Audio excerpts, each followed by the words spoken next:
Respected chief guests, branch counselor, team members, and participants, a pleasant morning to one and all present here. IEEE GCT Student Branch has a vast history of conducting webinars and other technical events to enhance the skill set along with exciting rewards to make sure that students benefit the realm of science and technology, make them to proper implementation, leading the world towards a better future. Without pausing with this, IEEE widely helps the student to bring out the hidden talents and implement them to process. As one of the initiative to share wisdom and connect industrial expert with the students, IEEE is conducting a intra-college hackathon called SKYNET, which provides with a bunch of events to enhance and gain some knowledge about real-world technologies and its implementation. In this moment, we are on the cloud nine to welcome our chief guest, Mr. Laxminarayanan G, Chief Strategy Officer, Vega HR, and also Senior Vice President in Polestar Solution and Services. About our chief guest, Sir has been a management consultant and business leader. He had a great passion in solving business problems with the help of data, AI, and digital technologies. His interest in the area of digital strategy, delivery excellence, analytics, digital media, pre-sales, and omni-channel marketing campaign is limitless. Once again, we are honored to welcome you to this AI Bootcamp, sir. Also, I would like to hold on to this moment to welcome our student branch counselor to this AI Bootcamp. With his enormous guidance and tremendous support, Skynet event has taken its shape, leading towards its successful execution and widely helping to implement innovation among our student community. We warmly welcome you to this auspicious event, sir.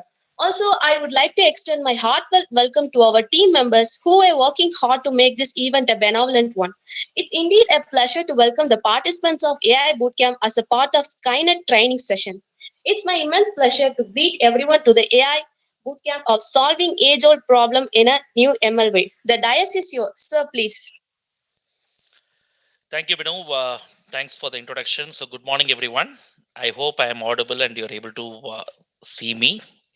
So, it's indeed a pleasure for me to come back to GCT. I'm a GCT alumnus, 2005 2006 pass out. So, I did my dual degree engineering from Government College of Technology, Coimbatore. I did BE Triple and BTech IT. The only batch who got the opportunity, and I think only 3 people from GCT did that. I'm one of the lucky members there. So yeah, it's always nice to come back, and I still remember my association with IEEE, and in fact that association is also special for me here. So good to connect with you all. So today we are going to discuss a bit on what AI ML can do for you. So a bit of introduction on artificial intelligence and machine learning. That's something we are going to discuss today. And apart from that, we're also going to look at multiple aspects on how machine learning is solving problems. What are the project learning approaches or project approaches that we can take to solve the problem? We'll be able to cover that. So I'm sharing my screen. Let me know when you're able to see that. Can you see my screen? Yes, sir, the screen is visible, sir. Perfect. Thank you very much for the confirmation. So good. So let me start with some of the famous quotations about artificial intelligence, because AI ML, though they are slightly different, not the same. Today we are living in the era of artificial intelligence, and it is important for all of you to understand the importance of this whole topic. So look at what legends have spoken about AI. Stephen Hawking says that AI is likely to be either the best or the worst thing to happen to humanity.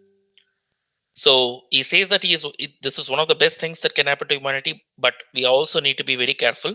The same threat which Bill Gates talks about, because the technology is very, very powerful. And when we're dealing with such a powerful technology, it is important we know what kind of problems it can solve. We should know how we can make use of it. It is like a giant, right? At the end of the day, when we are handling a giant, we need to be more responsible. We need to be more accountable. That's what Stephen Hawking and Bill Gates talk about. Dave Waters, this quote is something which was a moment of realization for me when I first read it. So look at this. In a few years, AI virtual assistants will be as common as the smartphone. Have you realized one thing? Today, your world, take this moment, for example, you're all in your house now or in your hostel room. Just look around. Can you confidently tell me that you are surrounded by more humans than the AI agents? I can guarantee one thing. You have more AI agents around you than the number of people in your house. Do you agree with me?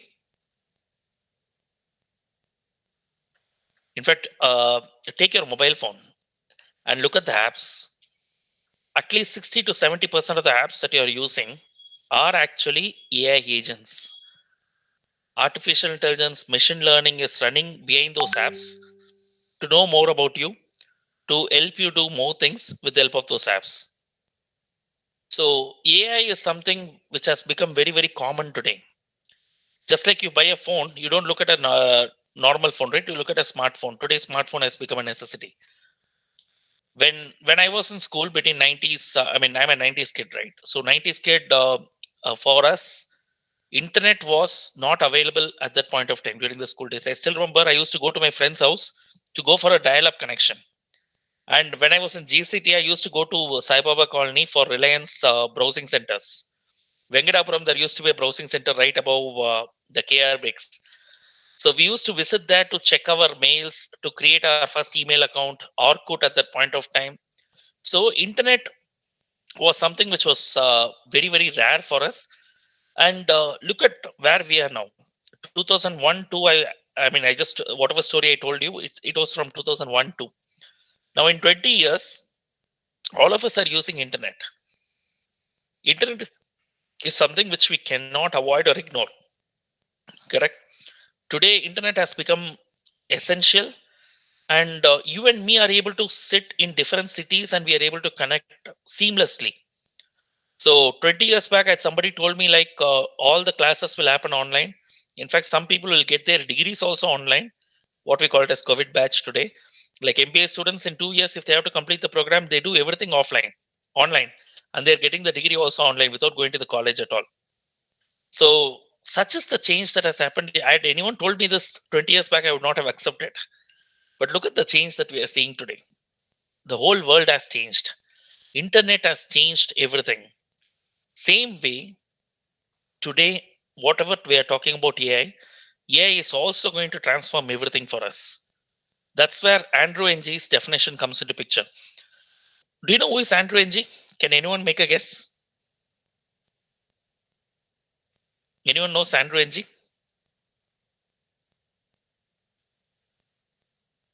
Yes, no? By the way, everyone understands Tamil here? No, sir. Not everyone understands Tamil, or you don't know Andrew Ng? Don't know Android, sir. Andrew Ng. Okay, எல்லாருக்கும் தமிழ் தெரியுமா? இங்க தமிழ்ல கூட பேசலாம் நம்ம வேணும்னா இந்த topic ஃபுல்லா. Okay, good. Can I get a confirmation in the chat that you know Tamil? If anyone says no, I'll switch to English. எல்லாரும் ஒரு தடவை போட்டுறீங்களா? ஏன்னா தமிழ்ல பேசி Tamil, I mean, I want to explain it in Tamil so that எனக்கு உங்களுக்கு இந்த டாபிக்ல இன்ட்ரெஸ்ட் வந்தா எனக்கு சந்தோஷம். Very good. Then we will do it in Tamil. If anyone is not able to understand, please stop me. Don't treat me as an industry person. என்ன ஒரு உங்களோட சீனியரா நினைச்சுக்கோங்க. GCT சீனியர் தான் நானு. So you can look at me and you can stop me anywhere. கேள்விகள் கேளுங்க, புரிஞ்சுக்கோங்க. Okay. By the way, I'm not going to meet you. You're not going to meet me. அதனால ஒரு கூச்சம்னு எதுவுமே வேணாம். யார் என்ன நினைப்பாங்கலாம் யோசிக்கவே வேணாம். தைரியமா கேள்வி கேளுங்க. என்ன புரியலையோ கேளுங்க. Stop me and ask me. I'm going to explain the basics of machine learning today. கோடிங்லாம் நான் சொல்லி தர போறதில்ல. பட் ஆனால் கான்செப்ட் என்ன, அந்த கான்செப்ட் எதனால வந்து ரொம்ப பவர்ஃபுல், எதனால நீங்க கத்துக்கணுங்கிற ஒரு பாயிண்ட் ஆஃப் வியூல I'm going to share that across. சரியா? ஸோ ஆண்ட்ரூ என்ஜிங்கிறவர் வந்து கோர்செராவோட ஃபவுண்டர். நம்ம எல்லாருமே கோர்செரா பண்றோம் இல்லையா? கிருஷ்ணகுமார் சொல்றாரு American computer software scientist. Yes, is a scientist, but ஆனா is more of is a professor. And அவர் வந்து இந்த கோர்செராங்கிறத கிரியேட் பண்ணதே அவர் தான், co founder of Coursera. And also on top of it, அவர் பண்ண முக்கியமான விஷயங்கள் பார்த்தீங்கன்னா ஏஐ மிஷின் லேர்னிங் ரொம்ப பாப்புலரைஸ் பண்ண வச்சது அவர் தான். இப்போ இன்னைக்கு AI is the new electricity அப்படிங்கிறார் அவர். அப்படின்னா என்ன அர்த்தம்? இந்த உலகத்திலேயே வந்து ஒரு சில டெக்னாலஜி இன்னோவேஷன்ஸ் தான் வந்து உலகத்தையே மாற்றி படைச்சிருக்கு. Take for example fire, wheel, internet, electricity, இதெல்லாம் நம்ம மனுஷனோட வாழ்க்கையை நிறைய மாற்றிருக்கு. நம்ம எப்படி நடந்துகிட்டோமோ அதோட அந்த அப்படியே வாழ்க்கையை புரட்டி போடுறதுன்னு சொல்லுவாங்க தெரியுமா, அந்த மாதிரி இட் ஹஸ் சேஞ்ச். ஒரு காலத்துல வீல் இல்லாதப்ப இந்த உலகம் எப்படி இருக்கும்னு நினைச்சு பாருங்க. ஏன்னா இன்னைக்கு வீல் இருக்கிறதுனால தான் ட்ரெயின் ஓடுது, பஸ் ஓடுது, கார் ஓடுது, எல்லாம் ஓடுது, டூ வீலர் ஓடுது. இந்த வீலுங்கிற ஒரு கான்செப்ட் இல்லை அப்படின்னா இந்த உலகம் எப்படி இருந்திருக்கும்? இந்த அளவுக்கு மாற்றம் அடைஞ்சிருக்குமா? நிச்சயமா இருந்திருக்காது. இன்டர்நெட் அதே மாதிரி 90s இன்டர்நெட் வந்ததுன்னு நான் சொன்னேன். இன்னைக்கு இன்டர்நெட் மூலமா எக்கச்சக்க விஷயங்கள் பண்றோம். பேங்க் போவேனா, எதுவும் போவேனா, இன்ஃபேக்ட் வீட்டில் உட்காந்துட்டு கோவிட் டைம்ல ஒர்க் ஃப்ரம் ஹோம்ல ஆன்லைன்ல எல்லாமே ஆர்டர் பண்றோம். எல்லாமே எங்கிருந்து வந்தது? இன்டர்நெட். இந்த மாதிரி ஒரு பெரிய மாற்றத்தை கொண்டு வரப்போல் தான் ஆர்டிஃபிஷியல் இன்டெலிஜென்ஸ் அப்படிங்கிறது தான் வந்து ஆண்ட்ரியூஜோட பிலாசபி, which is a very valid statement. ஏன்னா இன்னைக்கு வந்து நிறைய சேஞ்ச் ஆயிடுச்சு மார்க்கெட்ல. அந்த சேஞ்சஸ் என்ன மாதிரி பிரச்சனைகள் வந்து ஏன் வந்து மெஷின் லேர்னிங், ஆர்டிஃபிஷியல் இன்டெலிஜென்ஸ் தான் இவ்வளோ பாப்புலரா பேசுறோங்கிறத நம்ம இன்னைக்கு புரிஞ்சுக்க போறோம். Okay, so first of all, what is artificial intelligence? யாராவது ஒருத்தர் சொல்லுங்க பார்ப்போம். உங்க மைண்ட்ல என்ன தோணுது? ரைட்டோ தப்போ கவலைப்படாதீங்க, கூச்சமே படாதீங்க, சொல்லுங்க. What is AI? By the way, கடைசியில ஒரு 10:45, இப்போ 10 to 12 இல்லையா, 11:30க்கு ஒரு சின்ன கவுட் வைப்போம். கவுட்னு கேள்விப்பட்டிருக்கீங்களா? ஒரு சின்ன ஃபன் பேஸ்ட் ஒரு காம்படிஷன் வைப்போம். ஒரு 10 கொஸ்டின் கேட்போம். நம்ம கிளாஸ்ல என்ன டிஸ்கஸ் பண்றோமோ அதை வச்சு யார் ஆன்சர் பண்றாங்க, கரெக்டா ஆன்சர் பண்றாங்க பார்ப்போம், யார் வின் பண்றாங்கன்னு பார்ப்போம். சரியா? கஹூட் அப்படிங்கிறது கேம். டவுன்லோட் பண்ணிக்கோங்க, நான் சாட்ல போட்டிருக்கேன் பாருங்க. கவுட்டை வந்து டவுன்லோட் பண்ணிக்கோங்க உங்க மொபைல்ல. ஸோ தட் இந்த கேம் நம்ம விளையாடலாம் மெயின்ல. சரியா? குட்.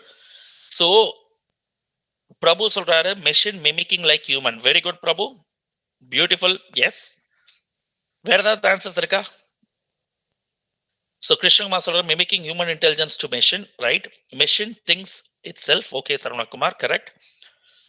தனஞ்சயன் வந்து something which can replace human. Okay, நம்ம நம்ம வந்து இந்த யாருக்கோ ஒரு பையனாவோ பொண்ணாவோ இருக்கோம், நம்மளை வந்து ரீப்ளேஸ் பண்ண முடியுமா நம்ம ஃபேமிலியில? முடியாது. பட் ஆனால் ஹியூமன் லேர்னிங் ஃப்ரம் எக்ஸ்பீரியன்ஸ் ஏஐங்கிறது எஸ். ஆனா இன்னும் ஸ்லைட் டெஃபினேஷன் வந்து ரிஃபைன் பண்றேன் நான். Well we learn today you will understand. Rohit சொல்றாரு self learning machine. Very good. And assistant. Okay, valid point. So இதுல வந்து நான் உங்களுக்கு ப்ராடா 2 விஷயங்கள் நான் சொல்ல விரும்புறேன். Let me quickly touch up on it. இந்த கேள்விக்கு பதில் சொல்லுங்க பார்ப்போம். What differentiates a machine from a human? உங்களுக்கும் நமக்கும் மெஷினுக்கும் என்ன வித்தியாசம்? சென்ஸ். Good Saravana, nice. வேற?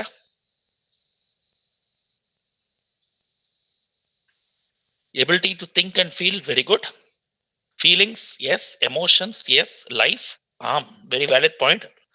லைஃப்னு ஒண்ணு இல்லை அப்படின்னு நம்ம சொல்றோம் மெஷினுக்கு. லைஃப்ங்கிறது லவ். ஓகே, நம்ம வெள்ளமா வேலண்டைன்ஸ் டே மந்த்துக்கு என்ட்ரி ஆயிட்டு இருக்கோம்னு நினைக்கிறேன். லவ்லாம் வர ஆரம்பிச்சிருச்சு. Very good. Perspective, efficiency. Good. Who is more efficient, மெஷினா ஹியூமனா? யார் ரொம்ப efficient? Machine. Some things machine, sir. Some things human, sir. Very good Satish. Yes. In fact நீங்க பாத்தீங்க அப்படின்னா நார்மலாவே வந்து மெஷினோட எஃபிஷியன்சி வந்து அதிகமா இருக்கும். பிகாஸ் ஹியூமன்ஸுக்கு வந்து டயர்ட்னஸ், பயஸ், இந்த மாதிரி எமோஷனல் ஆஸ்பெக்ட்ஸ் வந்து நிறைய இருக்கு. மெஷின்ஸுக்கு டயர்ட்னஸ்னு பெருசா கிடையாது. அஃப்கோர்ஸ் ஈட் ஆகும், ரொம்ப நேரம் வேலை செஞ்சா ஈட் ஆகும். அதுக்கும் ஏசியை போட்டு விட்டோம்னா அது பாட்டுக்கு ஓடிக்கிட்டு இருக்கும். ஸோ மெஷின்ஸோட வந்து productivity is usually higher compared to a human. Of course இன்டெலிஜென்ஸை யூஸ் பண்ணணும்னா மெஷின்ஸ் அந்த அளவுக்கு இன்டெலிஜென்ட்டா அப்படிங்கிற ஒரு கொஸ்டின் வரும். அதுதான் நம்ம பேச போறோம். ஸோ இந்த ஃபேக்டர்ல தான் வந்து நீங்க பாத்தீங்கன்னா டிஜிட்டல் ஒர்க் ஃபோர்ஸுங்கிற கான்செப்ட் கேள்விப்பட்டிருக்கீங்களா எனக்கு தெரியல. ரோபோட்டிக் ப்ராசஸ் ஆட்டோமேஷன் அப்படின்னு ஒரு டெக்னாலஜிலாம் இப்போ பாப்புலர் ஆயிட்டு வருது. சின்ன சின்ன மண்டேன் ஆக்டிவிட்டிஸை வந்து okay, few people not able to, okay, from then we'll put it in English, boss, no worries. Thanks Sandeep for bringing it out. I will speak in English, no worries. So good. So if you want to, I mean, I'm sure RPA, I think Saravana has rightly pointed out, RPA talks about creating digital workforce whereby mundane activities are replaced with the help of machines. In fact, the very purpose of machine, what is it? The very purpose of machine is to replicate human actions. So replace human actions with the machine activity. Okay, that's what is called as the concept of machine. We use physics, all these concepts to create a machine which can replicate human actions. So here in this context, one thing that differentiates a machine from a human is obviously intelligence. If I ask you whether you are intelligent, are you all intelligent, by the way?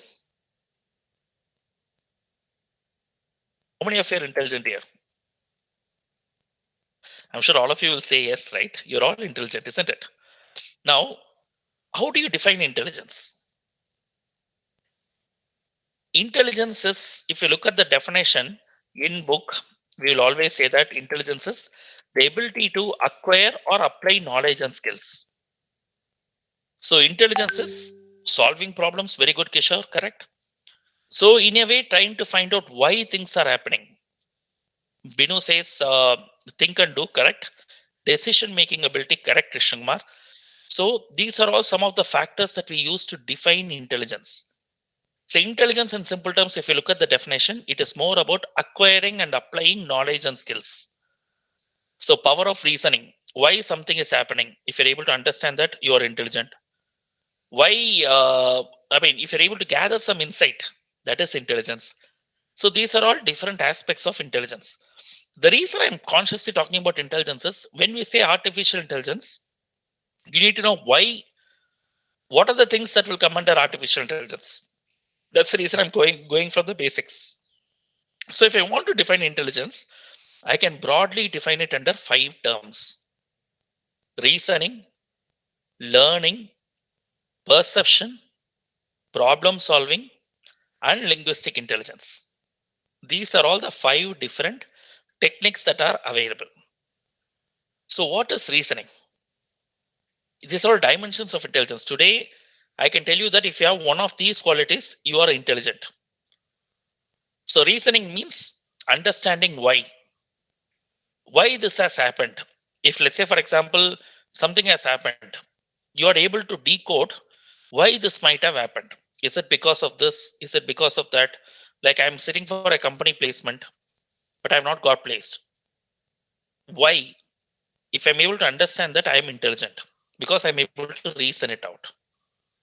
The second one is learning. Learning means something has happened. From there, I have learned that, okay, something has gone wrong, why it has gone wrong. I'm able to understand that and I'm able to apply that again so that next time it doesn't happen again. Like, for example, I sat for the company, I did not get placed. I'm looking at why, which is reasoning. But using that why part, that the moment you found out an answer, you're using that to learn and then apply it again so that you don't make the same mistake again. That is learning. So learning is second important dimension of intelligence. Third one is perception. What is perception? Can anyone make a guess? Sir, our view of if anything happens, we are looking at our views. Very good, Saravana. That is the most popular definition of perception, correct. But if you notice, okay, I'll ask from a basic question again. Thinking from all aspects, yes, Rohit, correct. Angles, Chandrasekhar, yes. Maybe I'll start with a basic question here. How many senses humans have? Ella chat la podung. Can you put it in the chat? Balaji says 5, Krishna Kumar says 6, Gautam says 5. Other people are Sutra Ganesh also says 5. Prabhu 6, Gayatri 6, Durga 6. This is a very common confusion, right? Every time I ask this question to any class, there is always a mixed response. But tell me one thing, we would have studied this during the school days, right? 21. Chandrasekhar, are you sure? If you're from Tamil Nadu, at least I can guess. Okay, if you say 7, if you're a fan of Surya, you can say 7 senses. But people have 6 senses. Humans have 6 senses. If you go back to the school days, we always say this, right? Humans and animals are differentiated by one sense, that is common sense. Animals have 5 senses, humans have 6 senses. And in fact, the 5 important senses that all of us have, living beings have, they are called as cognitive senses. Why it is called cognitive senses? Any idea? Sir, Pagutarivu, sir. Pagutarivu, that is right. See, Pagutarivu, Pagutarivu, sir. yeah, Pagutarivu is common sense, right? That is, you are able to decode the sixth sense is common sense. But I'm talking about the normal five senses, which everyone has. So they are called cognitive senses. Cognitive means awareness. Cognitive means understand. That's why the company name Cognizant means it's awareness. So why is it called cognitive sense? God has given those five senses to us, like touch, ear, taste, smell, everything. The God has given us so that we understand what is happening in the environment and we are able to perceive. We are able to form a perception of what is happening around in the environment. Today, you and me are able to walk on the road clearly or hear what is happening. When you walk on the road, obviously you can see what is in the front. Do you have a stone or do you have some vehicle? Or when somebody crosses, when a vehicle crosses, when they press horn, you are able to hear it. So God has given all these senses so that you understand what is happening around you. And these senses actually helps you to form a perception about your environment. In fact, apart from the five cognitive senses, you also have something called as a cognitive functions. That is thinking, learning. These are all cognitive functions. So God has given all these senses so that we are able to apply it and form a perception about different aspects.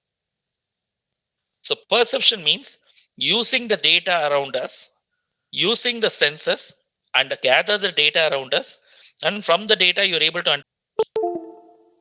But if you're able to apply, if you're able to use a bit of IQ, and if you're really interested to learn, the moment you apply, to an extent you can understand what I'm speaking about, isn't it? Now I can give you my own example. When I was in Lucknow doing my MBA, Robo 2.0, I mean Indiran, sorry, first one was released. This was in 2010-11, and it did not release in Tamil. And I'm a huge fan of Rajinikanth, and I'm used to this first day, first show movies of him. And I could not watch it in Lucknow because in Lucknow it was released in Hindi. But still, of course, I cannot forego my tradition, right? So I went to the theater to watch Rajini movie in English, Hindi. And I still was, even though I did not know Hindi to a greater extent, I still could understand what was happening in the movie because of the linguistic intelligence. That is, I'm able to use my brain to decode what is happening in the language. Without knowing the language, without understanding or learning it from the basics, with the help of certain context, I'm able to understand that, I'm able to decode. Just like how your Alexa or Siri or anything that is working in your house. In fact, they are all working on linguistic intelligence. That is, while you talk to the machine is able to decode and understand, and they're able to pick up your language over a period of time. So linguistic intelligence is the most underrated one, but that is also a form of intelligence. So these are all different types of intelligence. Now, how do you define artificial intelligence? Can anyone tell me with whatever you have understood so far? There are only two words here, artificial and intelligence. Can you club those two words and tell me what is AI?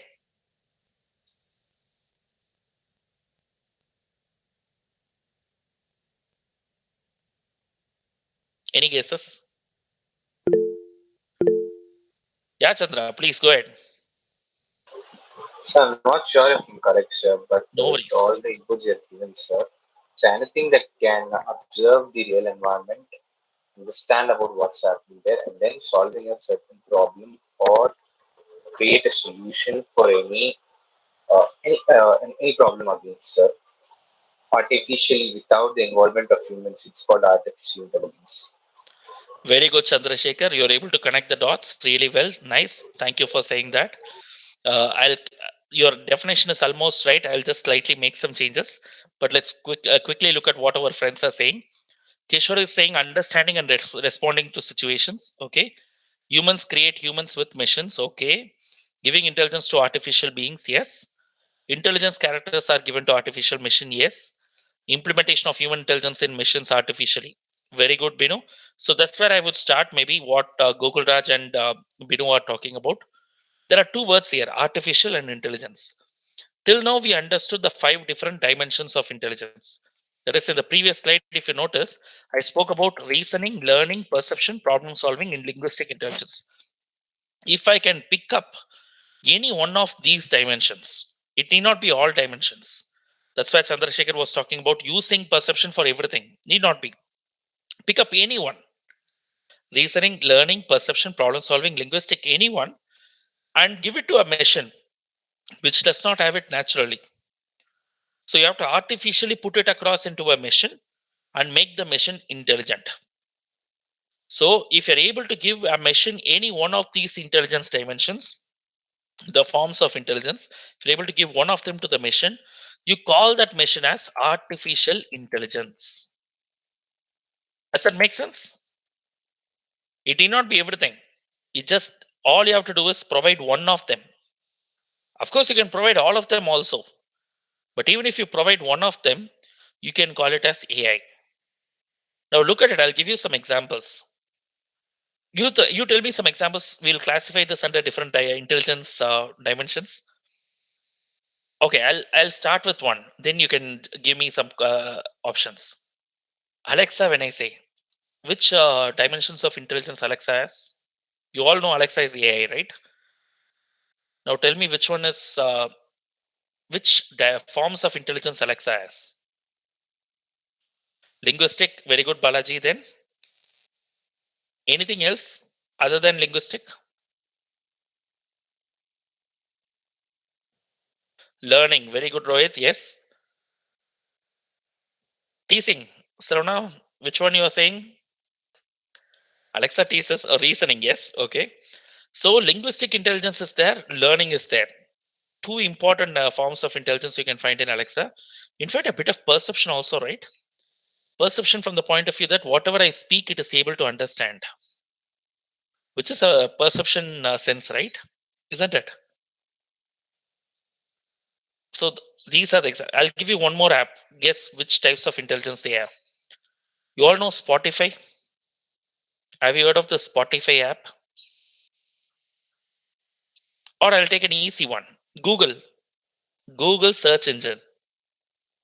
Is it AI or not? AI. Now Google, which are the forms of intelligence Google has here from the list?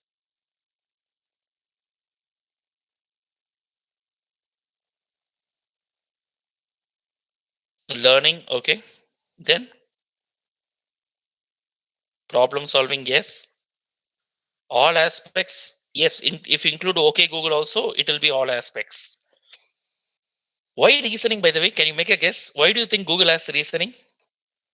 Let me test your knowledge now on why you are guessing this. Or the answer is right, but tell me how. Why do you think the Google has reasoning? Make a guess.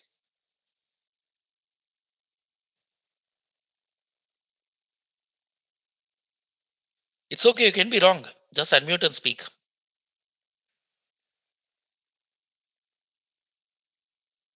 Okay, have you noticed when you search something in Google, do you think you and your friend will get the same answer? Prabhu is right. It shows related searches, suggestions. Correct, Satish. So if you're searching something, let's say, for example, superstar. If you search it in Tamil Nadu, you will get Rajinikanth. But if you search it somewhere in Kenya or Africa, you won't get Rajinikanth as an answer. Why? Because it is trying to find out why you are searching for something. Your past history and everything it is looking at, and then it is forming an opinion that, okay, in this context you are searching, so you're not looking for Rajinikanth, you are looking for something else in Kenya. So reasoning aspect is used by Google. So intelligence is using or giving any one of these forms of intelligence to a machine. When you do that, you call it as artificial intelligence. That's where these are the broad areas that are explored in AI today. So machine learning, deep learning, and predictive analytics. These two areas come under that. What is machine learning? If you look at connect to the dimensions of intelligence, If you're able to take the power of learning and give it to a machine, you call the machine as machine learning. You call that AI as machine learning. AI is not equal to machine learning, by the way.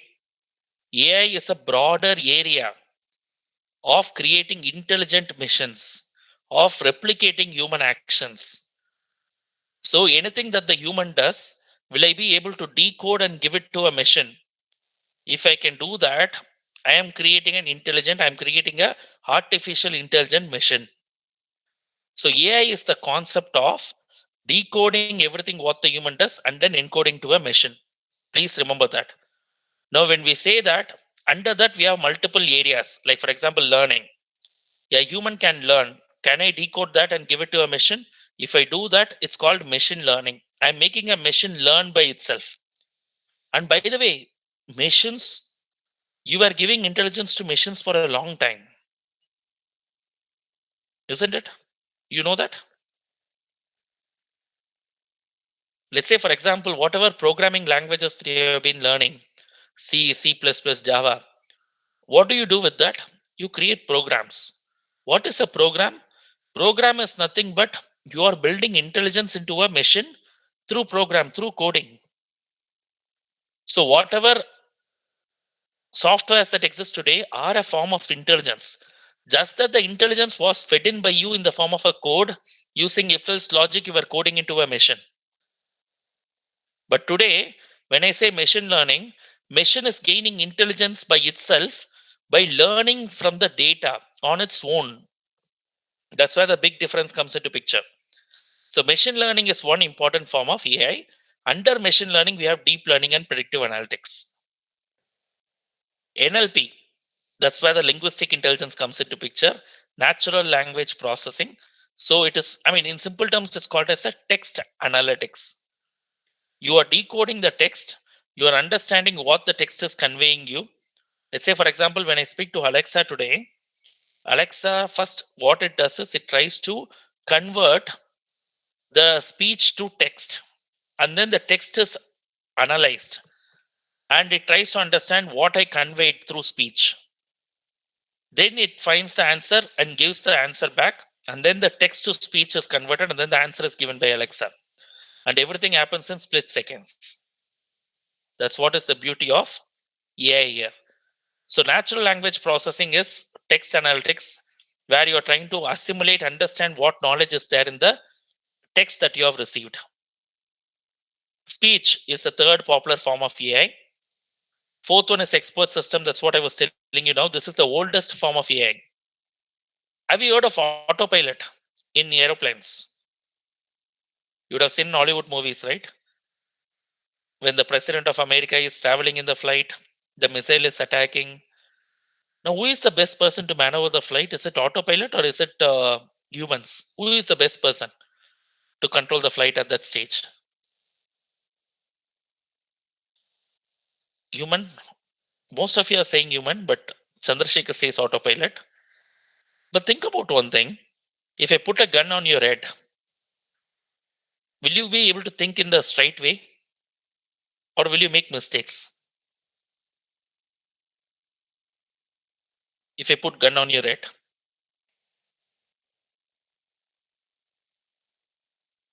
emotional mistakes will happen. Correct. Now, when the missile is attacking the flight, a human is controlling the plane means, don't you think he'll be scared also for his life? Do you think he'll be able to take the right decisions? What do you think? You will make mistakes, right? That's why the autopilot is much better, because autopilot does not have emotions. Humans have emotions, and emotions become a downside in this scenario. Okay. So expert system is one of the oldest forms. Autopilot is an example of expert system where you build intelligence into a machine through a code or a program or a software. And you have made autopilot intelligent by coding, not by anything else. So that's the difference between machine learning and expert system here. So planning, scheduling, optimization is usually done in manufacturing. Complex problems you are solving with the help of this one. So problem solving is the form of intelligence you are giving in there. Robotics is the most popular form of AI, machine learning. You all would have seen humanoid bots and other things. So it is the face of AI, which includes all the other areas like learning, reasoning, linguistic intelligence, every form of intelligence you are giving there. And vision finally is again a perception related intelligence. You are making the camera intelligent by capturing the image and analyzing the images, and you're able to decode and take decisions. So these are all the different areas of AI. Any questions here? Anything you would like to ask before I proceed to machine learning?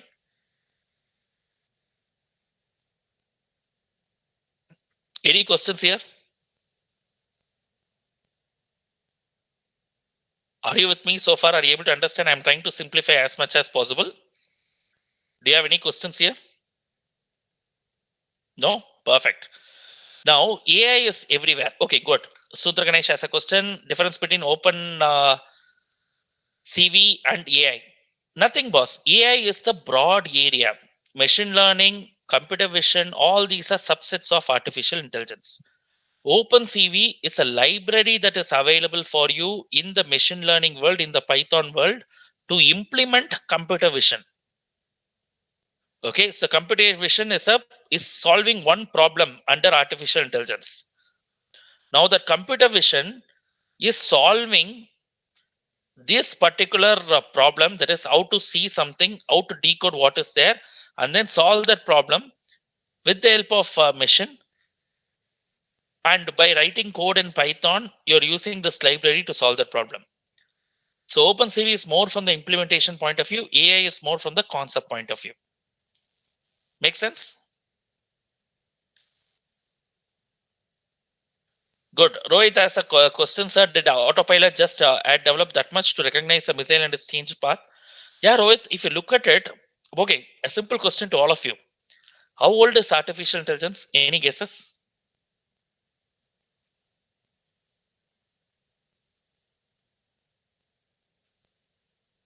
26 years old. Okay. Any other guesses? 15. Okay. 60. Okay. Mukul is right. As old as a calculator of the first computer? Not really, Chandra.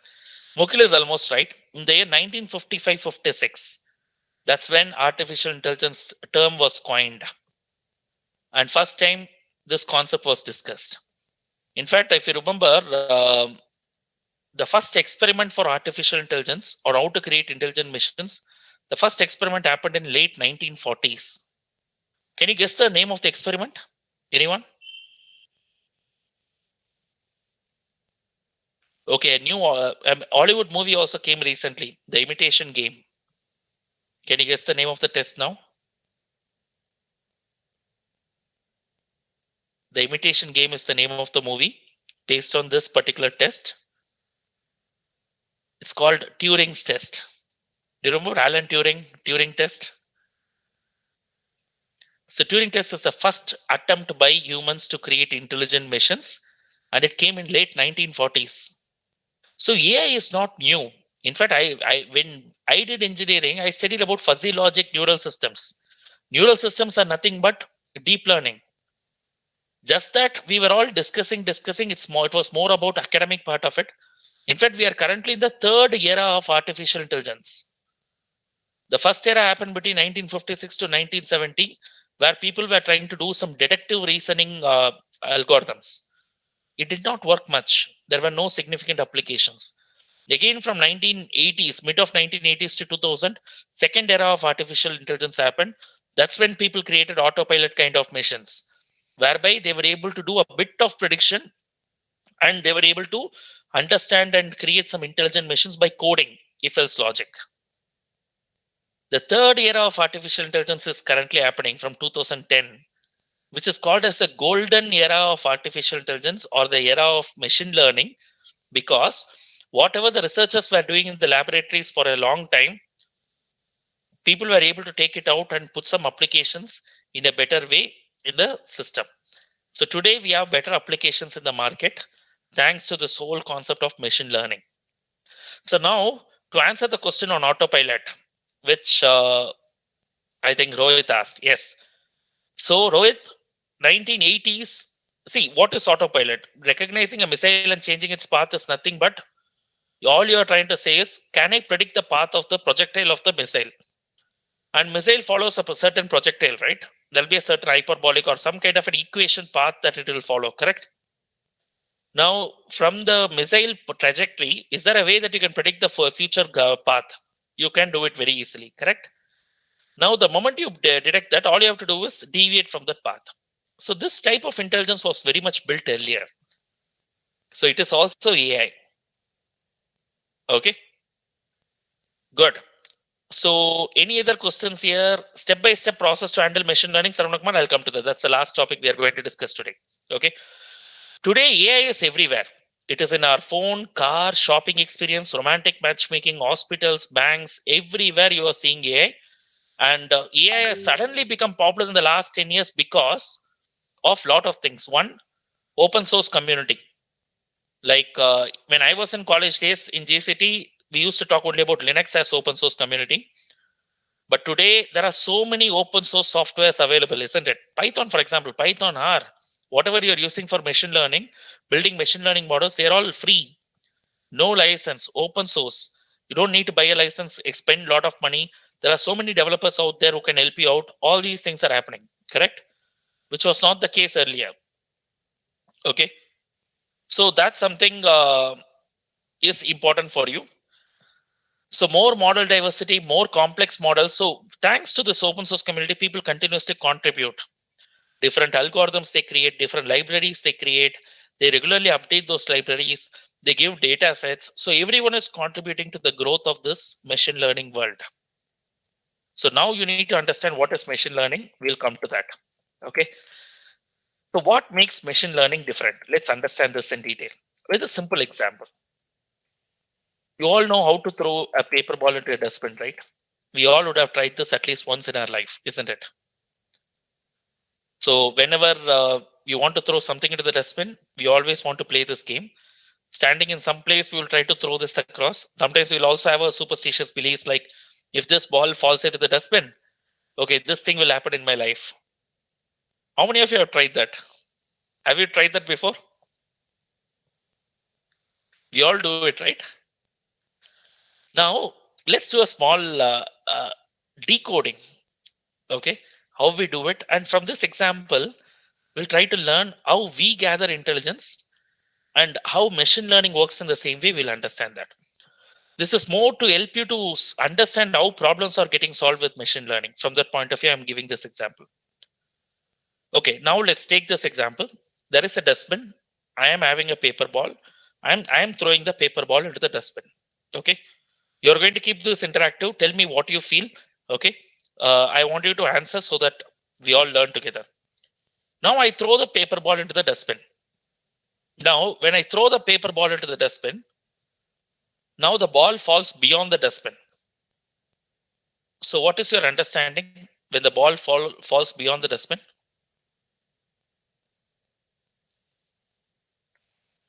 What is your interpretation?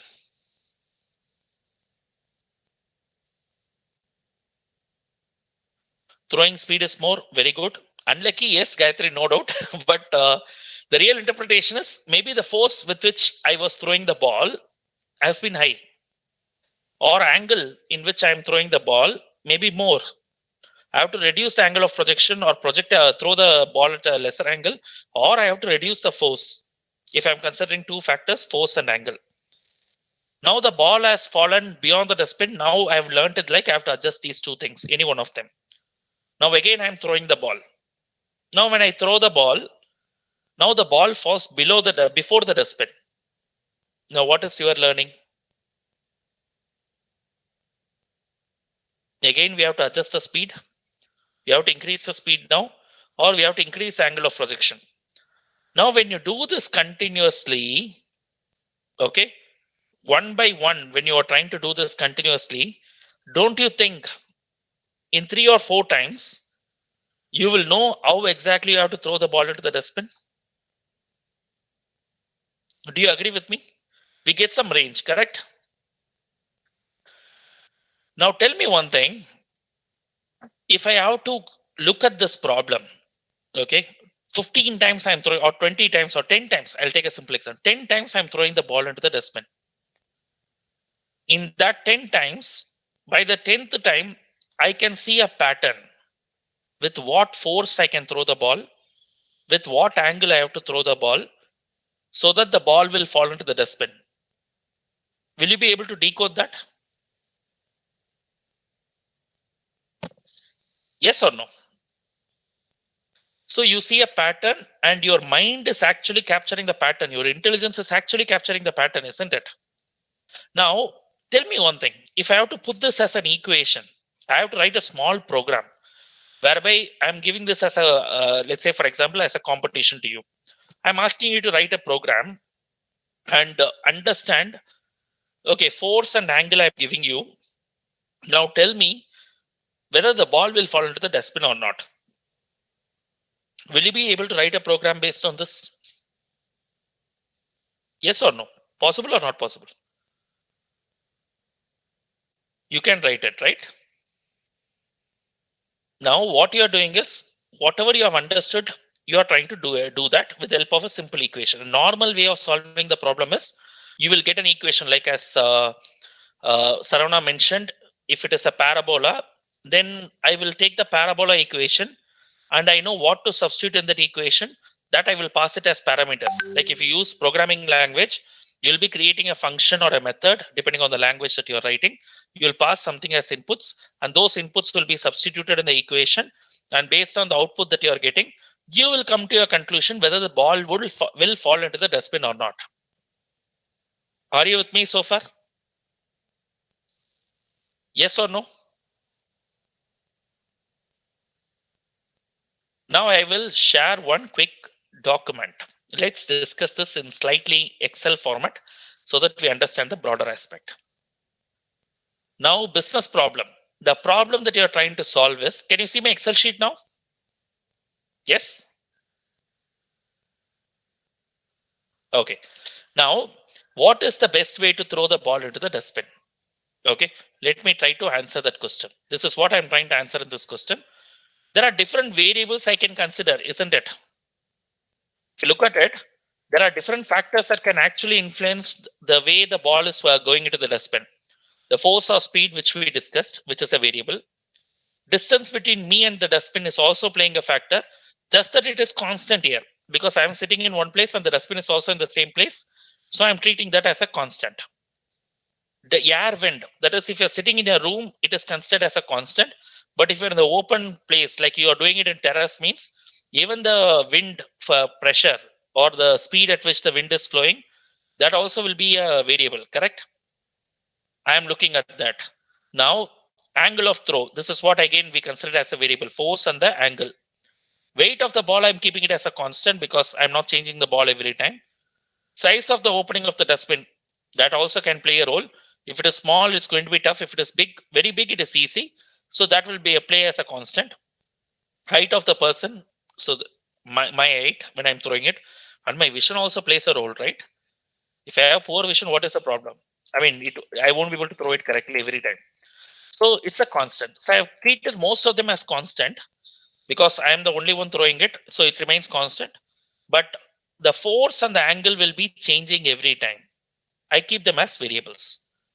Now, this is where probability concept comes into picture. You all will be wondering like, sir, I understand the concept, but when we do it in a machine, how does this work? Because when people say machine learning means you should know statistics, you should know programming language, all these things people say. Have you heard of it? Do you all know statistics, by the way? Anyone has learned statistics here? By the way, if you want to be a good machine learning programmer, if you want to be a good data scientist, if you want to solve problems using AI and machine learning, you should know a bit of statistics. And by the way, statistics is not tough. I know we all are not comfortable with statistics. How many of you are comfortable with statistics here? Anyone?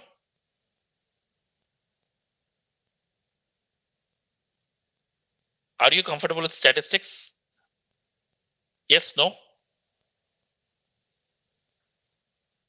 No, yes, most of us, all of us, I think all of us are not comfortable with statistics. But I'll explain it in simple terms to you.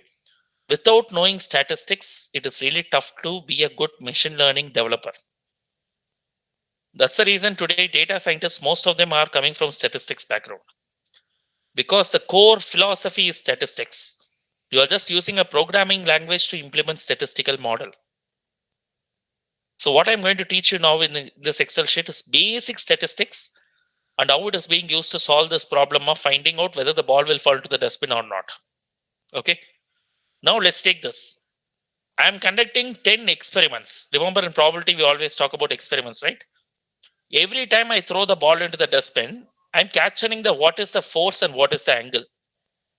Okay, 45-degree for angle force in 30-degree angle, 45 Newton, right? What is the force measurement? Unit of measurement Newton, no? So every time I throw this, output is 0 or 1.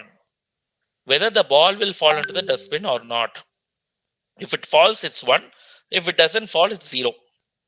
Now 10 times I have conducted this experiment and the ball has fallen into the, I am capturing every time whether it is 0 or 1. That is whether the ball has fallen into the dustbin or not. Now 11th time, without doing the experiment, I want to find out for this force and angle combination, whether the ball will fall into the dustbin or not. I want to find out. How can I do that? See, machine learning means, I told you, it is about machines learning from the past data. Any historical patterns that are available in the data, you are trying to capture that pattern and you're using that pattern to predict the future. Now, this is what machine learning is all about. Even we also do the same thing. Now, in the same way, now I want to look at how the pattern exists in this particular data set. Now, look at this data set. If you look at the output, do you see that there is clear-cut pattern? If you notice, 0 means ball has not fallen into the dustbin. 1 means ball has fallen into the dustbin. Let me take all the ones. Oh, I see 5 different experiments where the ball has fallen into the dustbin. Now, is there a way that I can find out the pattern between the two? What pattern exists between force and angle? I should find this out, right? Now, based on this only, the ball is falling into the dustbin. So how to find out the pattern? This is where statistics comes into picture, where the problem solving has become different now. So what exactly is happening here? So we are actually doing prediction. We are trying to fill in the missing information. So we take information that we have, what we call it as the past data, and we are trying to generate information that we don't have. Like for example, the dustbin example, I do not know what is the output for the 11th record. Based on the input, I do not know the output, whether it will fall into the dustbin or not, whether it is 0 or 1. So all I have to do is predict whether it is going to be 0 or 1. So that's where I'm doing the prediction. So I'll give you some more examples for you to understand this concept better, machine learning better. Take credit card transactions. Let's say you're all studying in GCT. Now look at the way you are swiping your debit card or credit card. So mostly you'll be swiping your debit card in Venkatapuram, Araspuram, or Sai Baba Colony, or within Coimbatore, correct? And there'll be a pattern in the way you're swiping your credit card, right? Debit card also, right? Like every time you may be withdrawing 1,000 rupees, 500 rupees, depending on your pattern. Now just imagine, all of a sudden your debit card is getting swiped in Thailand somewhere, in a massage parlor. Don't you think it is not matching to your pattern? There is an anomaly here. Your usual location is different. Your usual swiping card pattern is different, but suddenly somewhere else it is happening. So obviously the bank will be alerted. There will be a machine learning model which observes that there is a difference in the behavior. Immediately it alerts a call center person. The call center person makes the call to you to check out whether you are the one who is making the transaction. I'm sure you would have received some call, right? If you're swiping for a large amount, let's say for example, suddenly you're withdrawing 1 lakh rupees or transferring 1 lakh rupees. Have you received calls from your bank? You will receive a call whenever the amount is large, or suddenly you're making a transaction which does not follow your pattern. So that's a machine learning model that is actually running behind the scenes. Same way, talk about the iPhone camera. The security feature that is provided, like facial recognition, which I think most of the Android phones also have today. How does the facial recognition happen? Initially, when you buy a new phone, you are showing your face and you're recording your face. So from your face, the facial structures and everything is mapped and identified as a pattern. Now, whenever you log in, it takes an image of you, matches it to the pattern of the face that is already stored.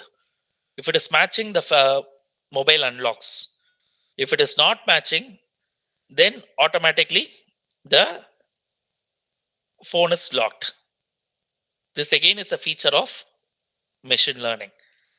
So the new way of AI is not bringing in intelligence, but instead a critical component of intelligence. So I'll take the autonomous cars and explain you this whole concept if you have not understood still. Do you think autonomous cars are new? They are not new, right? They are here for a long time.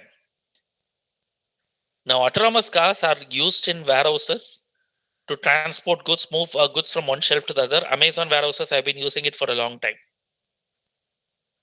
But it was easy for us to code and create these machines because we use the old logic of intelligence, that is doing the coding, if else logic. So if a person walks in front of the vehicle, please stop. If the shelf is empty, go to the next shelf. We're able to code such logic into the machine. So the machine was working successfully. Now, the same autonomous vehicle, driverless car vehicle, if you go and put it across on the road, do you think it will be easy for the machine to run? No, right? Especially Indian roads where even in for one side road, one way road, you have to look on either side to cross the road, isn't it? So there are too many conditions which cannot be coded in a road. That's where you can look at this as a prediction problem. So the problem which cannot be solved by the conventional approach, you are looking at it like, okay, what would a human do normally in this situation? Can I predict that? And can I ask the machine to do that? That's what I would start thinking. So for that, you need to understand how the human drives. By the way, tell me one thing. How many of you know car driving here?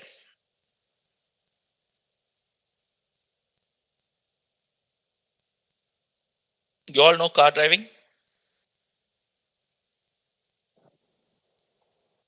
Anyone? No? Okay. If you know car driving, it is very simple. There are only 4 or 5 actions you need to take when you know how to drive a car. That is, either you apply brake, ABC, what we call it as accelerator, brake, clutch, turn right, turn left, put indicator. These are some of the actions that you can perform while driving the car. But the point is, you are a good driver when you know what to do when. That is, when to apply brake, when to press the accelerator, how much speed you can go. If you know all these things, you are a good driver. So actually, driving means there are only 5 or 6 actions you can take as a driver. Is there a pattern of inputs which will actually prompt you to take some actions? Yes, right? If you see a red light in a traffic signal, you apply brake. If you see somebody crossing the road, you apply brake. If you see green light, you press accelerator. So for every action, there are a series of actions, a pattern of actions, you will see it. And based on that only, you are taking an output action. Now, just imagine if I want the machine also to learn this up, what will I do? I'll create a car like this, fitted with complete sensors, capturing every small thing that is happening in the car. Now I'll ask a driver to drive the car. And every time he is applying brake, every time he is pressing accelerators, I'm going to use all the sensors like radar, lasers, cameras, everything that I fit into the car. I'm going to continuously capture the input and map it and understand the relationship between these inputs and what action the driver is performing. Is he pressing brake or is he pressing accelerator? What exactly he is doing? I'm trying to map the actions. And I can see a clear-cut pattern. Now, all I'm trying to do is, if I ask the driver to do 1 million miles of driving, that is for 10 lakh kilometer if he drives, there will be a clear-cut emerging pattern from input and output data. With this, I'm building a model using machine learning, as I told you in the test bin example. I build a model now. Now I'll take the driver out of the equation. Now when the new data is coming in, now I try to see, oh, there is a red light in the traffic signal. That's what is the input coming to me. So what did the human do earlier? He applied brake. So let me also apply brake. Now it is predicting what would be the right possible action from the list of 7 or 8 actions that I have to take. This is how the autonomous car is built. You are building a car where you are building a machine learning model to drive the car. Now by that, I'm quickly able to understand, push across the right prediction, and based on the prediction, the car is running. This is how the machine learning models work. And modern AI is all about prediction, because prediction is the foundational input for your decision making. You and me take a lot of decisions based on these predictions. They're always acting as inputs to our decision making. So better prediction means better information, which means better decision making. So what are the old problems which could not be solved using algorithmic way? Today we are able to solve them with the help of the prediction way, that is the machine learning way. So even though we are not getting accurate results, it's only a prediction, it's only a probabilistic model. Still, I am able to find a solution to an extent using the machine learning way. That's why AI machine learning is seen as the future of solving problems. So what you need to do is you need to pick up any problem which could not be solved in the algorithmic way. You need to collect the data, you need to look at the patterns, and then start looking at how to solve that problem using the machine learning way. So when you're participating in hackathon or any contest, you need to keep this in perspective while you're choosing the problem to solve. So some more examples for you. Like HR has a set of predictions. Who will do well in my organization? That is hiring when you say, okay. Instead of going through a normal recruitment process of conducting an aptitude test, GED, interview, and everything, all I can ask you is, boss, fill in this complete application form. I'll ask you 100 details. You submit it. Once you submit it, my machine learning model will run and find out whether your application form data is matching to the successful candidates or successful employees in my organization. If it is matching to that pattern of employees, then I'll issue the offer letter directly without any process. But if it is 50-50, then I'll ask my HR to get in touch with you. I have one round of interview with you to validate and take you in. But I can automate this whole process. The whole prediction can be used for effective decision making here. Okay, there is a question here from Saravana. I need to identify a human with radar, but I have a bird along with how to predict the human alone. So this is where computer vision problems come into picture, Saravana. There are data sets that are available which can clearly identify different types of human or different forms of human. There are data sets that will be available to identify birds also. In fact, the first step is classification, classify whether it is a human or a bird. Then the next step is identifying what that bird is or which bird is that. Again, based on the features. This is where the data comes into picture. Use the right data sets, computer vision data sets, and then try to build a model around it. Your model will be able to predict it. Differentiate between human and birds should not be a challenge. So one thing, if you have understood so far, it's all the data that is making a difference. Okay, good. Now quickly, languages to implement machine learning. If you notice, there are only 5 languages: Python, Java, R, JavaScript, Scala. These are some of the languages to implement AI. I would always recommend, if you're just picking up a new language, you use Python. You need not go for any language, because Python is special because of the libraries that are existent there to solve your problems. Now let's quickly understand the project implementation approach. This is what I was telling you before I get to the approach. You need to know statistics. You need to know 3 different areas when you want to solve problems in machine learning. First of all, a good understanding of the problem. Like for example, Saravana is talking about computer vision. Yes, so you need to understand what computer vision is all about. Look at the total problem. Okay, why do I want to identify humans versus birds? How will the humans be? How will the birds be? What kind of data that will help me to solve this problem? So this domain expertise is very important, based on which only you'll be able to analyze the data.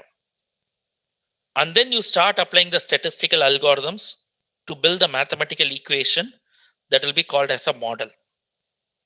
But to implement this, you need to use computer science algorithms. Computer science algorithms, computer science platforms.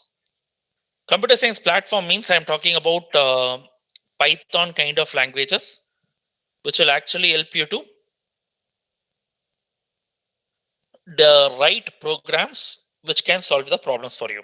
Okay, good. So there is a question here. Why not C++? Mukul, C++ can also be used, but the point is, again, I'll go back to this one.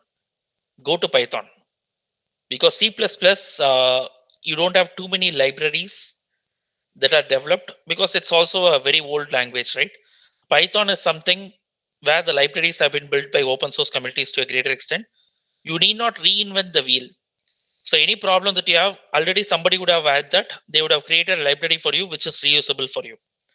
But in C++, C kind of languages, it is really tough for you to find those libraries. So you have to write the code from the scratch. That is where the big difference is. Okay. So Chandrasekhar has a question. Is it possible to predict financial markets using machine learning? Yes, Chandrasekhar. There is a concept called as algorithmic trading. Have you heard of it? Algorithmic trading means like last 30 years of data, daily data, how the stocks have performed. You use all the data, you use advanced machine learning models, and you can see that there are patterns emerging even from the financial markets data. So, of course, is it 100% accurate? Not really. Probabilistic models. Is it worth the risk that you can take with the help of the machine learning model? You should look at the accuracy of the models, the data that is available. So as the data increases, the accuracy of the models also increase. Okay, keep that in mind. Saravana, yes, you can insert AI program in hardware also. My suggestion is that's where the IoT comes into picture. So IoT and other things are primarily more about capturing the data with the help of the sensors, and you can have machine learning models running at the back end. See, AI program, again, if you talk about it, I would still say there are only two parts to it. One is the data capturing part, and then the data processing part. Data processing part or data analyzing part is where AI comes into, or machine learning comes into picture. Capturing part, that's where you use the hardware like IoT and other things. But if you're asking about completely different aspect, like how can I use AI in hardware related subjects, you can use that. But again, do you have the necessary data?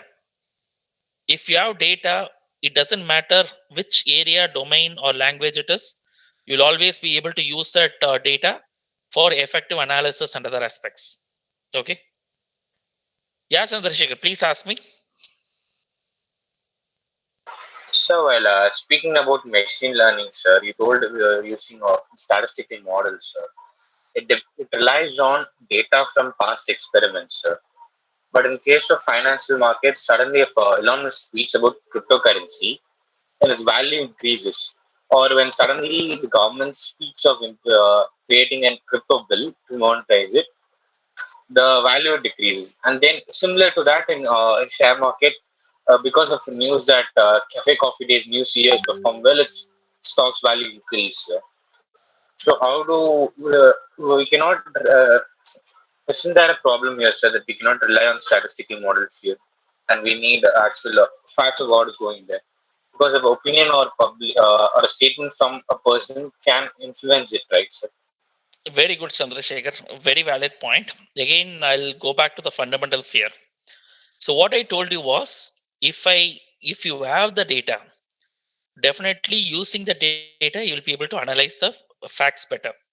Now, let's take Coffee Day example. Okay. Coffee Day stocks, how will it perform tomorrow morning? Based on whatever data that you have till tomorrow morning 9:15 when the stock market opens, won't you be able to do a prediction whether it will go up or come down? Possible or not possible? Possible, sir.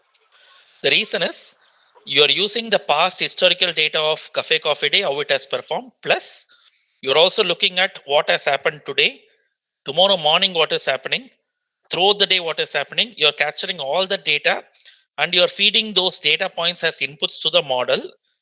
And then you're continuously looking at how the data is changing and how the data insights will be derived. So the point is simple, Chandra. At the end of the day,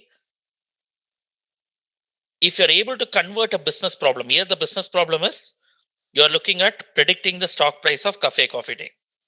Now, to solve this problem, you need to look at the data. You need to convert that business problem to a data problem. Now, what are the data points that you're going to consider for finding out the stock price?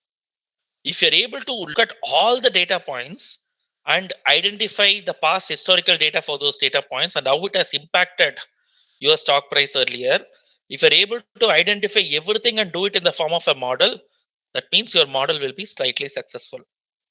But if you're not able to capture all the data points, like as you mentioned, the sentiments, the government decisions, if you're not considering those data points and if you're just going to look at only the stock performance over the last 30 years, it will not give you the right results. Do you understand the difference, Chandra? Yes, sir.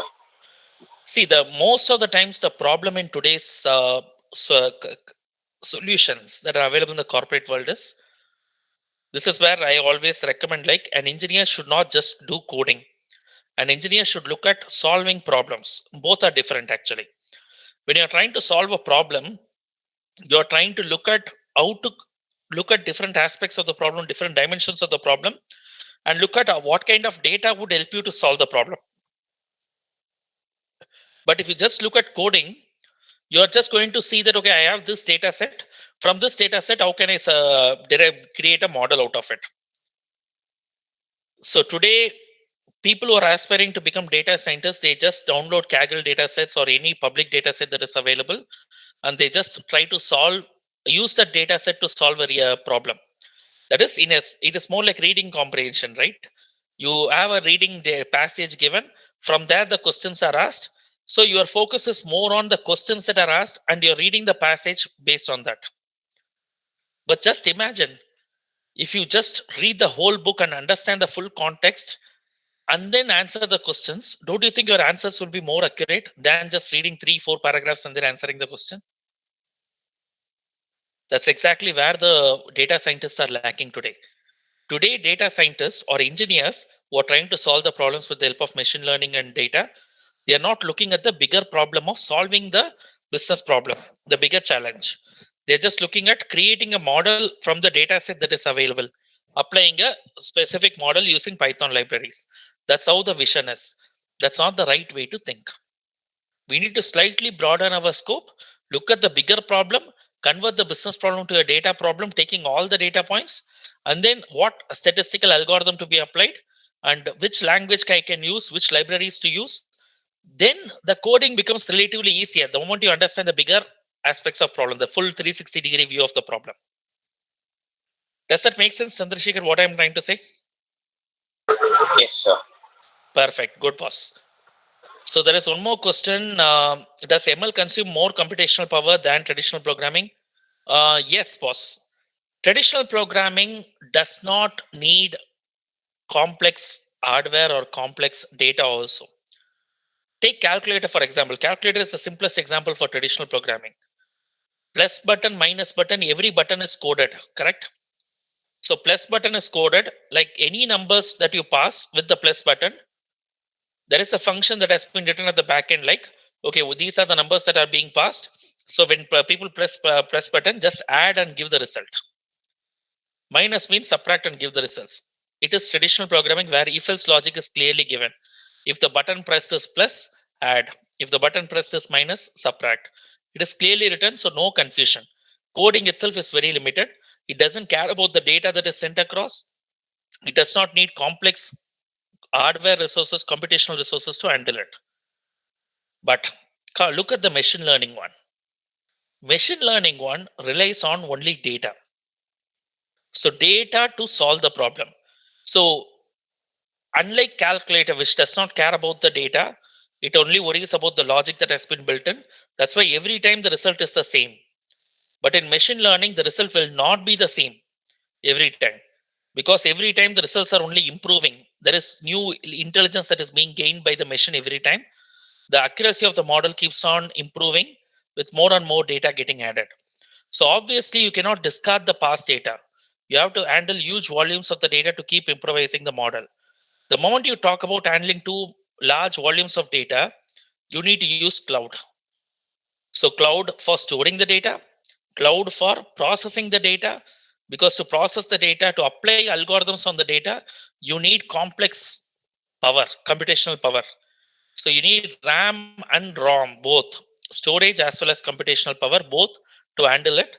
So obviously, the modern day machine learning programming involves using complex hardware, cloud technologies for you to run the systems. So I hope that answers your question, Sudhir Ganesh.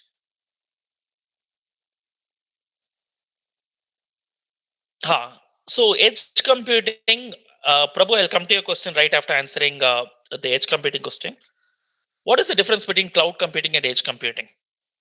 So you say cloud computing when you say that I'm going to transfer all the data to a remote data center sitting somewhere else. I don't know where it is, but I'm going to pass the data there. The models will run the data in that remote location and then it will give me the results. So every data that I'm capturing using sensors or anything, I'm going to pass it to the cloud.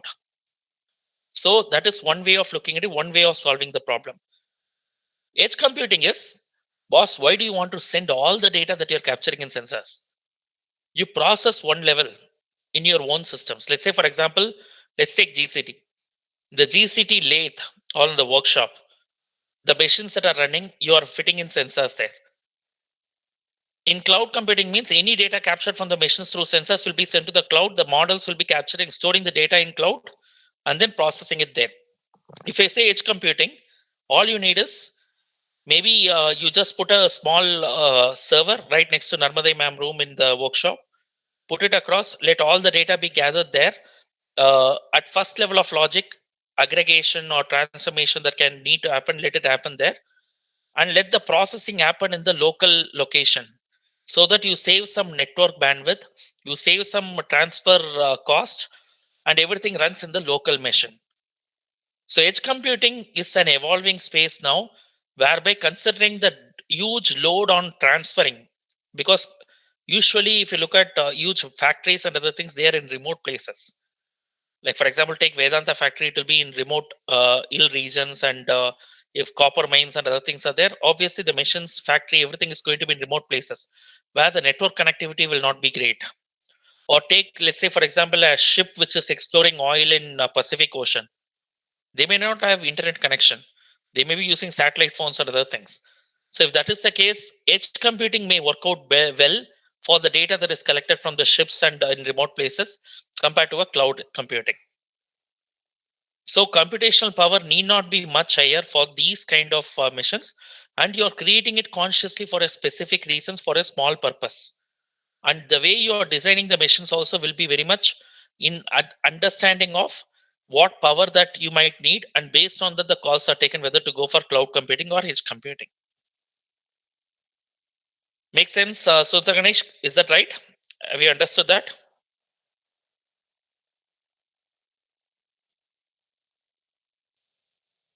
Perfect. Let me answer Prabhu's question now. Why Python is used in machine learning like Pandas, NumPy? Pandas, NumPy are libraries, right? That's all. Why Python? For the simple reason, it is open source community which is enriching Python to a greater extent. Python is easy to learn, easy to pick up. Writing code in Python is very, very easy. Using libraries that are available ready-made. What are libraries? Libraries are nothing but reusable components, reusable code created by others. Let's say, for example, I think Saravana was asking about how to differentiate a human and a machine. Or Sundar Ganesh was talking about OpenCV. OpenCV is a popular library which already answers these questions. So they have written code to access or to run the models directly. You need not write your own piece or lines of code to achieve whatever that has already been achieved. That's where Python is easy to learn, easy to implement compared to any other language. So pandas, numpy are all libraries that are available to play around with the data. Pandas primarily for manipulating the data, like before you get into the algorithms. Okay. Good. Any questions here? Any doubts? Maybe this I will quickly touch upon. This is a cheat sheet I want you to go through while I answer questions. Any other questions that you have? Okay, look at the, okay, while I answer Kumarasan's question, I request all of you to go through this slide. You have said to view the bigger problems in AI/ML implementation, how to identify them as either bigger or smaller. Kumarasan, I'm talking about the perspective, Kumarasan. Okay, maybe to relate it in our context, in engineering context. Today, let's say you are a EEE student or E&I student. Any subject that you are learning today, okay, let's say DC machines or AC machines from BL Teraja, the most popular one that we all study or at least be prepared for during the interviews. Where do you use DC machines? Where do you use AC machines? Very simple question. In today's world, where can you find DC machines used? Why is this power distribution like in India? If you look at the plug points that we are using, what voltage we use in India versus what voltage and plug points that we use in US or Europe, they are not the same, right? Obviously, the question will be like, why do you think the distribution systems or the voltage that we are using is different in different countries? Why not be the same? This is the perspective, correct? The moment you start asking such questions in your mind, you will start finding answers for them easily. If you're just going to read the book alone, like BL Taraja, if I'm going to read that and just go through the book alone, it is not going to help me to get that perspective.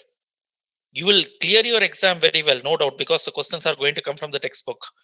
But is it going to help you to solve real problems in the outside world? Not really. Like, for example, the electric train that you see and the metro that you see, do you think they use the same electricity voltage? Or how does which motor is being used across in electric trains? Are we aware of it? May not be, right? Not everyone in engineering class, EEE class, will be aware of it, isn't it? Now, how can we develop these perspectives? This is what I call it as perspective, not a problem. Of course, the moment, let's say, for example, now let me give the machine learning context now. Take autonomous car.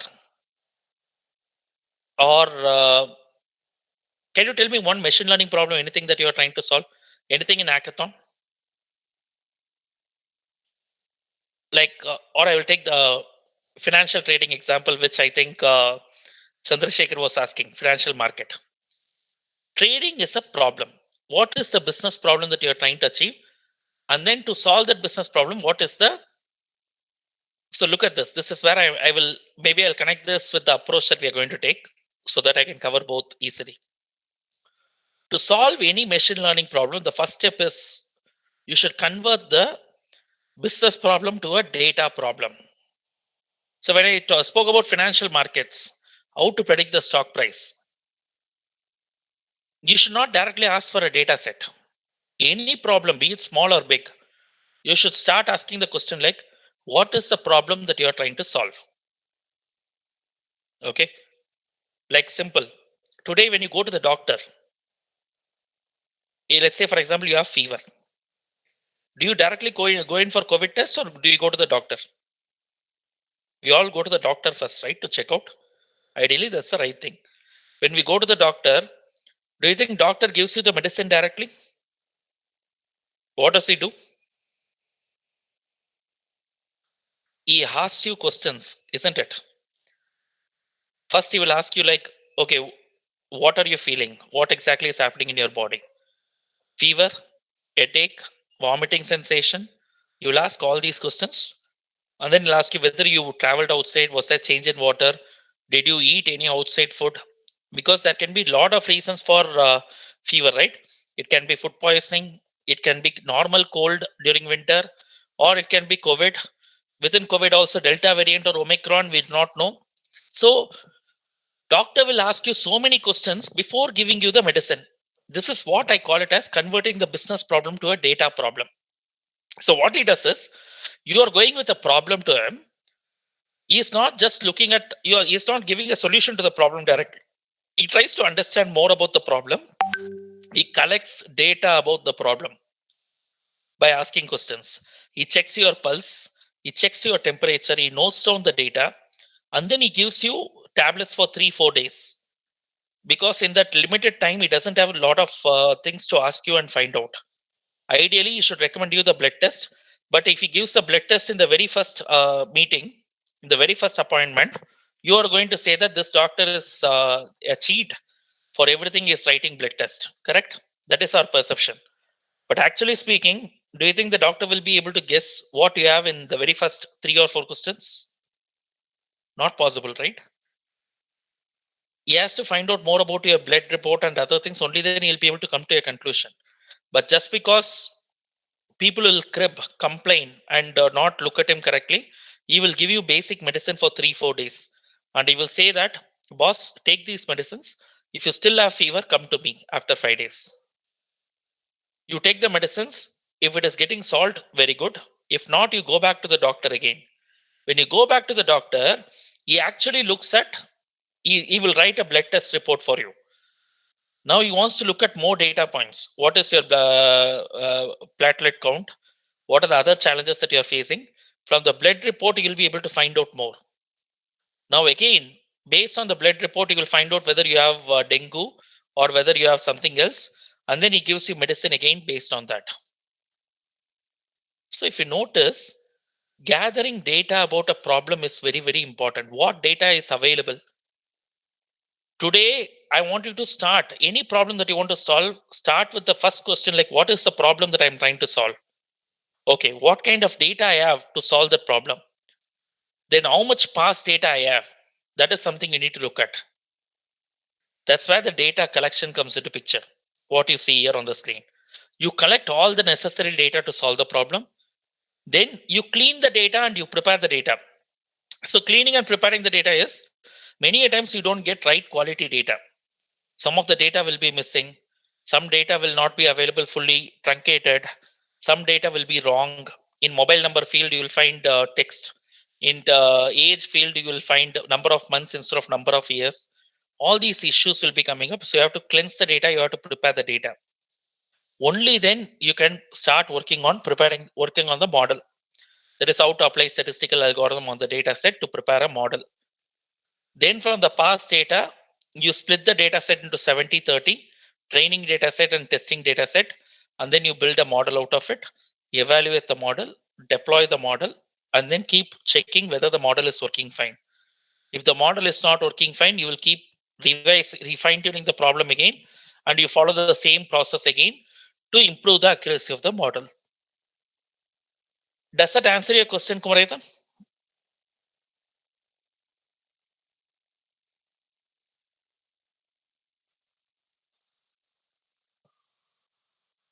Good. Any other questions? This is what is a total machine learning process which I wanted to share across.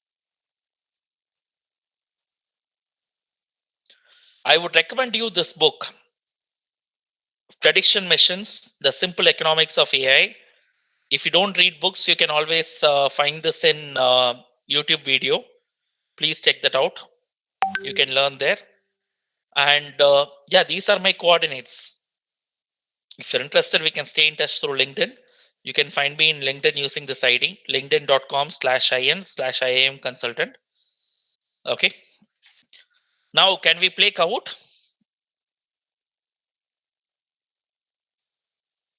How many of you are interested to play Kahoot?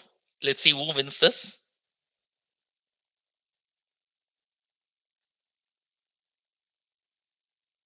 Tap.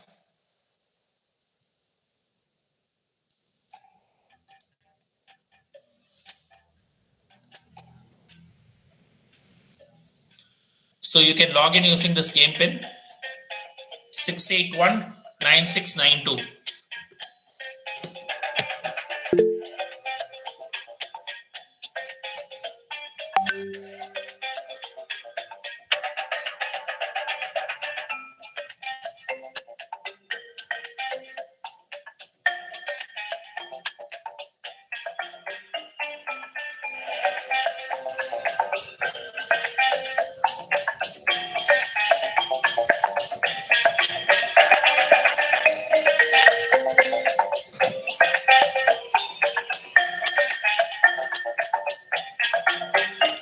I'll share my screen again.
Can we start?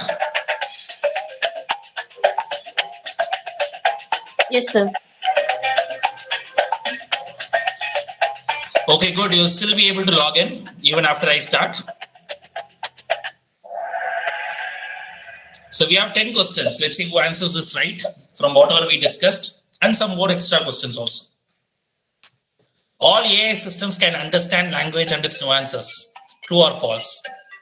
You check the question here on the screen and you answer it on your mobile.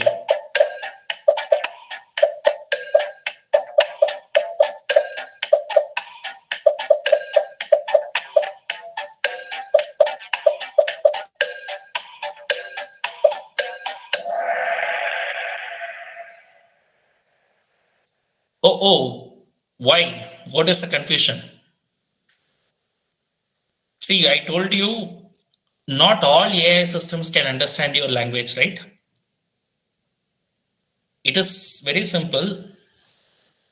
Some of the systems will have language, understanding language. It need not be like every system has to understand the language. Like, for example, take Spotify. Spotify will not understand your language. Alexa may understand your language. That doesn't mean that all AI systems will understand the language and its nuances. So 12 people have got it right. Let's see who has got it right. Crazy fan, Kumaresan. Who is that? Me. Krishna Kumar, stunning. 5 people are in the top 5. Let's see whether the same lead continues. Second question. AI systems uses the learning to reason.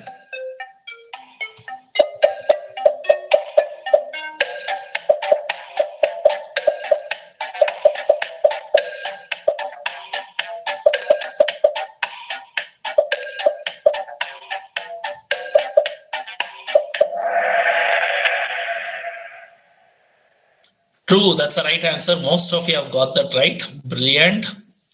So top 4, they have maintained the lead. Satish has come to the top 5. Crazy fan and Kumaresan are very close. Let's see. Third one. Deep learning is a subset of machine learning.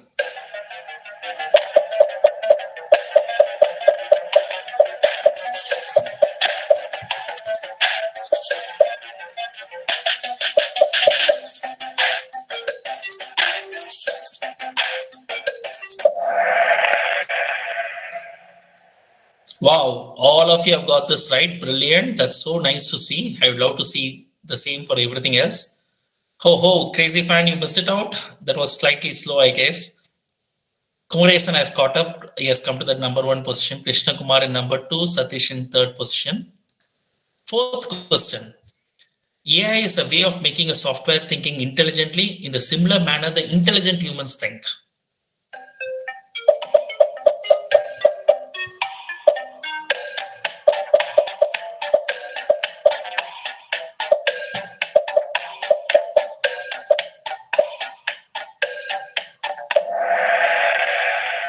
True. Say I'm consciously using the word intelligent humans think because not every human is intelligent also, right? And by the way, there is one more concept. Do you think machines are really intelligent or pretending to be intelligent? What do you think? Are machines intelligent? Pretending to be intelligent, sir. Yeah, Chandrasekhar, they are pretending to be intelligent based on the data that you have given them.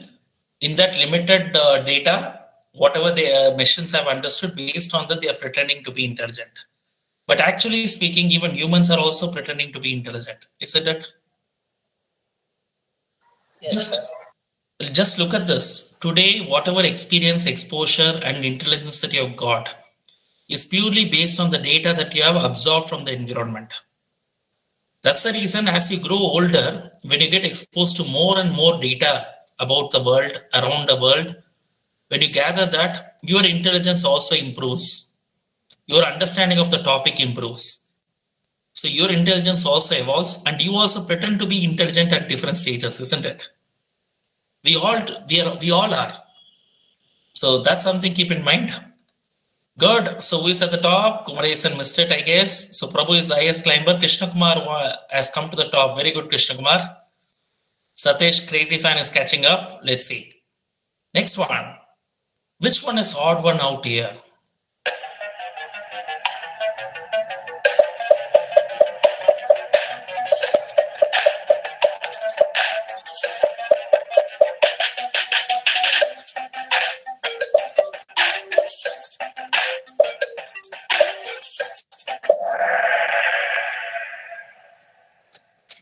And the answer is the one. The rest are all different dimensions of intelligence that we saw.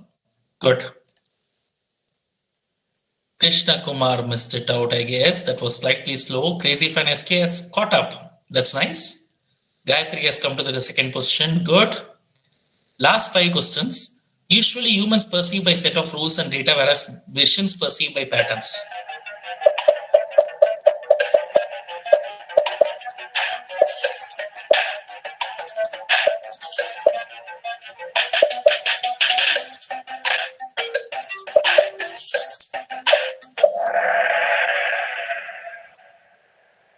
What is the mistake here? Humans perceive by patterns. Machines usually perceive by sets of rules and data. But now what we are trying to achieve is to give the machines the sense of patterns, which the humans have been doing for a long time. Only 6 people got it right. Who are the 6 people? Crazy fan has got it right. Good. Satish, Danu, and Chandrasekhar have got that right. Very good. 7th one. Who first developed the concept of AI? Sorry, I did not tell you this, but this is something you should know.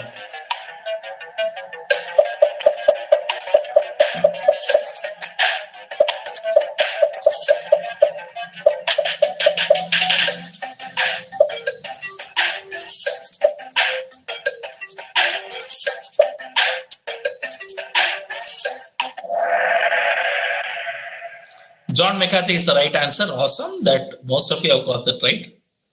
Who said Thomas Alva Edison? I'm going to find you. So Danu has come to the second position. Crazy fan SK is still at the top. Nice. Last 3. Machines can figure out the complete object even if some part of it is missing, whereas humans cannot do it correctly.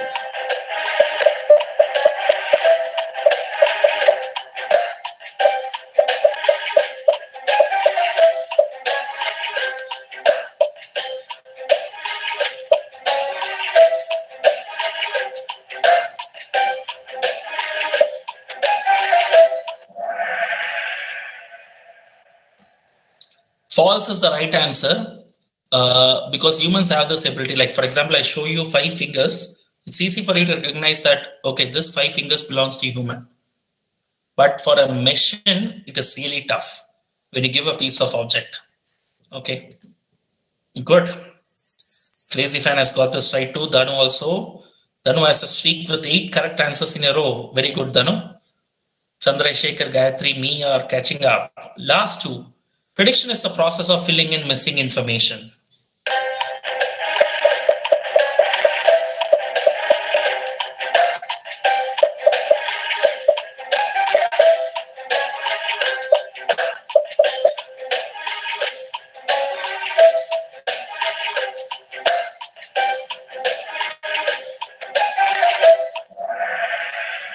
That's right. This is directly coming from the slide. We were seeing it. Wow. Top 2 are performing really well. Krishkumar, me, Chandrasekhar are in the top 5.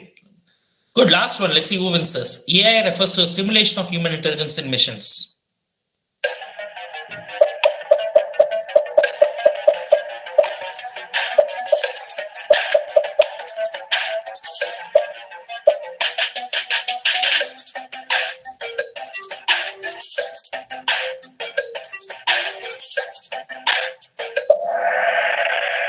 Wow, almost all of you got this right. That's good. Let's see who has won this scout. The 3rd place goes to Krishna Kumar with 9 out of 10. Very good. 2nd place goes to Danu, 10 out of 10. Absolutely awesome. The 1st place goes to Crazy Fan SK. So who is Crazy Fan SK? And 4th and 5th position, me and Chandrasekhar. Who is Crazy Fan SK? Rohit, very good, Rohit. That's nice to see. And who is that me?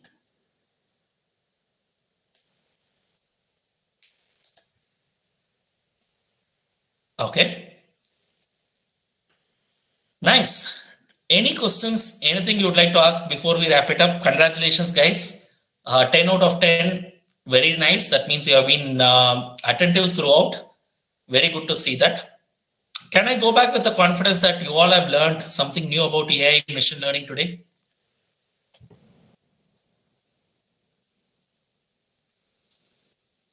Yes. Very good to see. And yes, I am just putting across my LinkedIn ID in the chat.